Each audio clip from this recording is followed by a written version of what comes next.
RTX. Now, this has been the hot new thing for the last, I don't know, at this point 5 years, 6 years, 7 years, since 2018 pretty much. And these cards, have come at a cost. They've come at a cost of power, a cost of money, cost, and a cost of development, time and patience, and of course patience of the gamer and the consumer.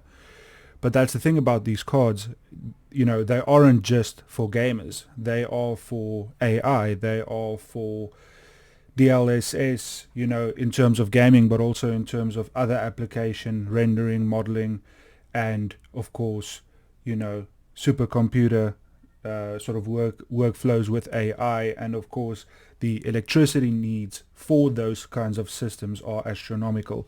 Now, this here is a 2070 base. So this was the first generation of RTX cards. And the thing about this is, when these came out, they were super expensive. And this is the MSI variant. So this is a 2070. They were super expensive. Nowadays, you can get one for around I paid 2,500 Rand for that. So that's about $180. So nowadays it's not so bad because you can get some good performance out of them. But they were really expensive when they launched. And, each new iteration, each new generation of RTX is very expensive. And, the question becomes, is RTX worth it at the end of the day? Is it a technology that is worthwhile, a technology that has really advanced gaming all that much? And not just gaming, like I said, other technologies around the tech space as well.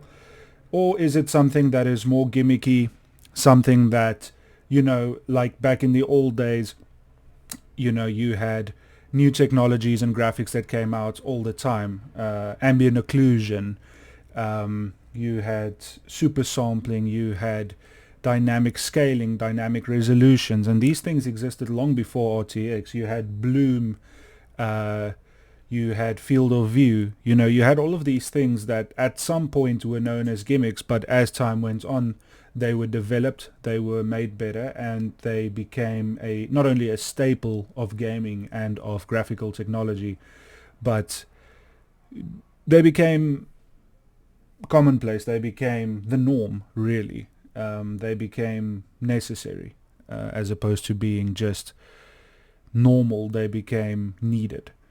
And the question is whether RTX, ray tracing is going in the same direction, or if it is a technology that is unwarranted and unneeded.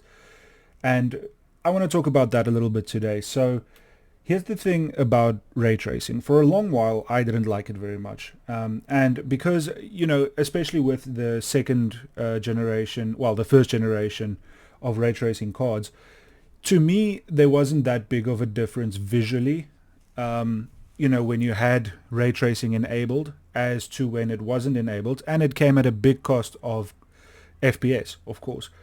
And because of this, it was something that I didn't like very much. But as time went on, new technologies became available. You have the onset of your upscaling technologies, your AI-based hardware accelerator technologies like DLSS and DLAA. And on the other end of that, you have AMD with FSR, which is, of course, just a spatial technology. And so this doesn't need any sort of RT core. This just needs a capable processing, unit on a graphics card. And so because of this, there's a lot to think about when you're talking about ray tracing. Now, what is ray tracing? Well, ray tracing is pretty simple, really. It is just, so in video game design, you have what is called, ray tracers, but you also have, each engine has a different name for it. It can be a line trace, it could be a ray trace, it could be a ray cast, it could be a line cast. And basically what this is a measurement of one point to another, but at the end of this cast, of this line, there is an impact. So if this is the start of the cast and this is the end, the impact here is then measured by some capacity. So you have distance, you have you have volume, you have density. It depends on what the application is. In video game design, this would be tagged. Let's say it is tagged as enemy, and you are going for a headshot. This is the head of an enemy. You hit it. The game now knows that this headshot was achieved because the tag was triggered, so to say. And with RTX, it works in a similar way, but you are sending out thousands of these rays. And that is basically when you're choosing your raycasting settings, that is what you're adjusting. You're adjusting how many rays really realistically are being sent out and are being triggered and are having an effect on the environment. Now, with graphics, it's a little bit different because these things are impacting things like shadows, things like reflections, things like ambiance, lights, intensity. So it's interesting how this works, but it is quite basic if you really think about it. It's not exactly complicated in terms of, obviously the back end of this stuff is amazing, but I just mean in terms of understanding it. It's not the most complex thing. But the question is whether this should have a spot as a commonplace technology, because it is now getting one. With new games like Indiana Jones, it's a requirement. You have to have ray tracing now. All graphics cards now come out with some capacity. Not all, but I just mean the gaming grade, consumer grade graphics cards come out with some capacity for ray tracing. But it is different for each. And RTX is NVIDIA technology, but raycasting isn't a NVIDIA ideology. It's something that has been thought of for 30 years. It's not something that NVIDIA, one day developed and were like, okay, we're going to release this and this is exclusive to us. That's not exactly how it works. It has been developed over a long period. And so, all graphics cards are coming out with a certain capability to ray trace, but it is varying in terms of their capacity for it.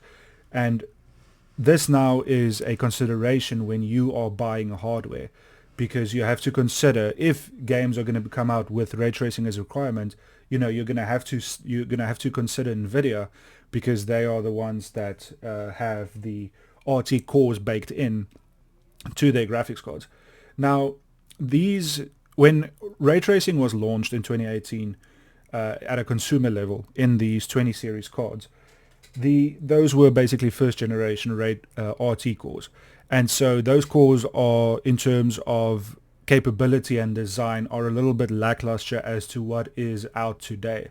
And because of that, going back to these cores does offer a slight disadvantage, because the performance on each level of new generation of RT is getting higher and higher.